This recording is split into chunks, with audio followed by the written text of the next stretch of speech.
என் அன்புக்குரியவர்களே, ஆண்டவர் இயேசுவின் நாமத்தில் உங்களை அன்போடு கூட வாழ்த்துகின்றேன். கர்த்தர் உங்களை நேசிக்கிறார், உங்களை உருவாக்குகிறார். அது தெரியுமா உங்களுக்கு? உங்கள் வாழ்க்கையில் அனுமதிக்கிற உபத்திரவங்கள், போராட்டங்கள், சூழ்நிலைமைகள், கஷ்டங்கள், பண நெருக்கடிகள், இவைகள் எல்லாமே ஏதோ ஒன்றை உங்களிடத்தில் உருவாக்குகிறது என்பதை நீங்கள் அறிந்து கொள்ள வேண்டும்.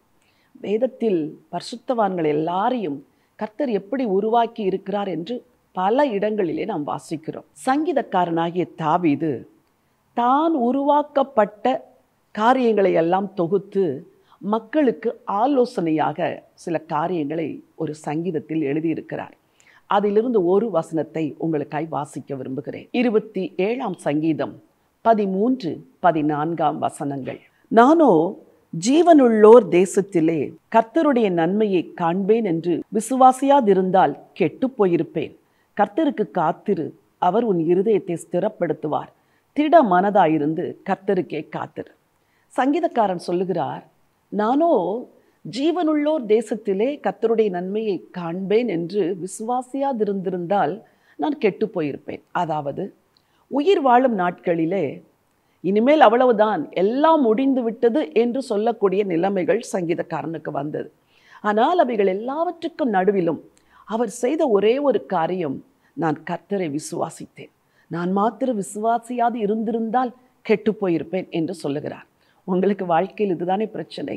விசுவாசிக்க முடியவில்லை. கர்த்தர் செய்வாரா செய்ய மாட்டாரா என்று குழப்பமாக இருக்கிறது. என்ன செய்வது என்று புரியவில்லை. இப்படித்தானே குழம்பி போயிருக்கிறீர்கள். சங்கீதக்காரன் தன் அனுபவத்தை எழுதுகிறார். நான் விசுவாசியாது இருந்திருந்தால் கெட்டு போயிருப்பேன். அப்படி என்றால் உங்களுக்கு என்ன சொல்லுகிறார்? நீ விசுவாசி. நீங்கள் என்ன சொல்லுகிறீர்கள்? நான் விசுவாசிக்கிறேன், ஆனால் என் வாழ்வில் எதுவுமே நடக்கவில்லை என்று. கூடவே இன்னொரு காரியத்தையும் சொல்லுகிறார், கர்த்தருக்கு காத்திரு, திடம் மனதாயிருந்து கர்த்தருக்கே காத்திரு என்று சொல்லுகிறார். பலருடைய விசுவாசம் எப்படி இருக்கிறது? புகைப்படக்காரர் மக்களை நிற்க வைத்து ஒரு புகைப்படத்தை எடுக்கிறார். எடுத்துவிட்டு அடுத்த ஒரு சிலரை புகைப்படம் எடுக்கும் பொழுது ஏற்கனவே எடுத்தவர்களை அவர் மறந்து விடுவார். இதுதான் புகைப்படக்காரரின் தன்மை. 100 பேரை புகைப்படம் எடுக்க வேண்டும் என்றால் 100வது நபரை அவர் புகைப்படம் எடுக்கும் பொழுது 1, 2, 3, 4 என்று எடுத்தவர்களை அவர் நிச்சயம் மறந்திருப்பார். நீங்கள் கூட பல வேளைகளில் அப்படித்தான் ஒரு புகைப்படக்காரனை போல இருக்கிறீர்கள். என்ன செய்கிறீர்கள்? போன வாரம் கர்த்தர் கொடுத்த வார்த்தையை மறந்து விடுகிறீர்கள். ஆண்டவரே, இன்றைக்கு புதிதாய் தாரும் ஆண்டவரே. நல்லதுதான், ஆனால் ஏற்கனவே ஒன்றை கொடுத்தாரே, அது இன்றைக்கும் உயிரோடு இருக்கிறதே, அந்த வார்த்தை இன்றைக்கும் ஜீவனோடு இருக்கிறதே, அந்த வார்த்தை அழியாது இருக்கிறதே, அது முடிந்து விடவில்லையே. ஆண்டவருடைய வார்த்தைக்கு, வாக்குத்தத்தங்களுக்கு எக்ஸ்பைரி டேட்டே கிடையாது. நான் அடிக்கடி சொல்வது அதுதான். காட்ஸ் வேர்டுக்கு, தேவனுடைய வார்த்தைக்கு எக்ஸ்பைரி டேட்டே கிடையாது. அது நீங்கள் மரண பரியந்தம் உறுதியாய் பற்றி கொள்ள முடியும்.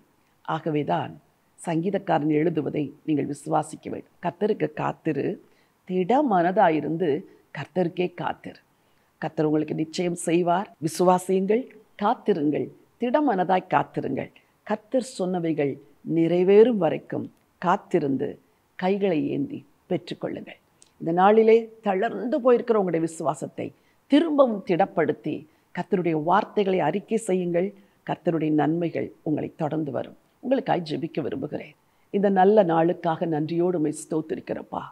பரிசுத்தவான்கள் தங்கள் அனுபவத்தை எழுதி வைத்து பின்வரும் சந்ததிக்கு போதனை செய்த இவ்விதமான போதனைகளுக்காக ஸ்தோத்திரம். நானோ விசுவாசியாதிருந்தால் கெட்டு போயிருப்பேன் என்று சங்கீதக்காரன் சொல்லுகிறாரே. உம்முடைய பிள்ளைகள் உம்முடைய வார்த்தையை விசுவாசிக்க உதவி செய்யுங்க. திடம் மனதாயிருந்து உமக்கு காத்திருக்க உதவி செய்யுங்க.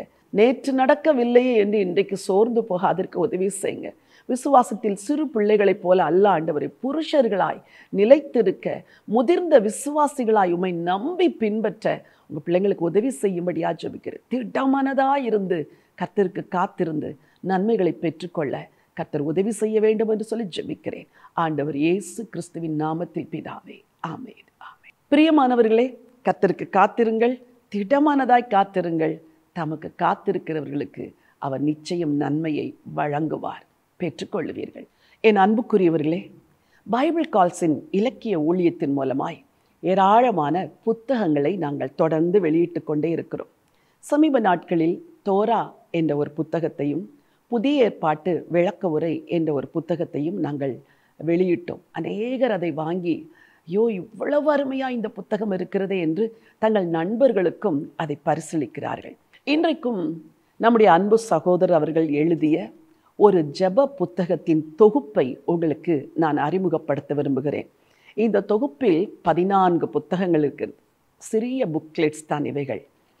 அன்னாளின் ஜெப வாழ்க்கை, எலியாவின் ஜெப வாழ்க்கை, சாமுவேலின் ஜெப வாழ்க்கை, கிதியோனின் ஜெப வாழ்க்கை, யோசபாத்தின் ஜெப வாழ்க்கை, யோசுவாவின் ஜெப வாழ்க்கை, ஆபிரகாமின் ஜெப வாழ்க்கை, மோசேயின் ஜெப வாழ்க்கை, நெகேமியாவின் ஜெப வாழ்க்கை, யோனாவின் ஜெப வாழ்க்கை, தானியேலின் ஜெப வாழ்க்கை, தாவீதின் ஜெப வாழ்க்கை, பவுலின் ஜெப வாழ்க்கை, ஆண்டவர் இயேசு கிறிஸ்துவின் ஜெப வாழ்க்கை.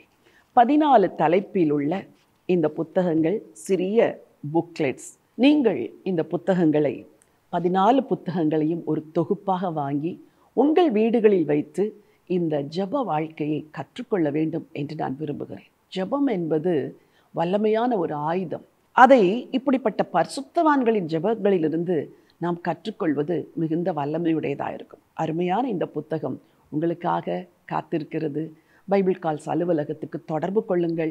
நீங்கள் இந்த புத்தகங்களை பெற்றுக்கொள்ளுங்கள். பிறருக்கும் அன்பளிப்பாய் கொடுங்கள். ஜெபியுங்கள். ஜெப வாழ்க்கையில் வளருங்கள். ஜெபமே ஜெயத்தை கொண்டு வரும். கர்த்தர் உங்களை ஆசீர்வதிப்பாராக. ஆமென்.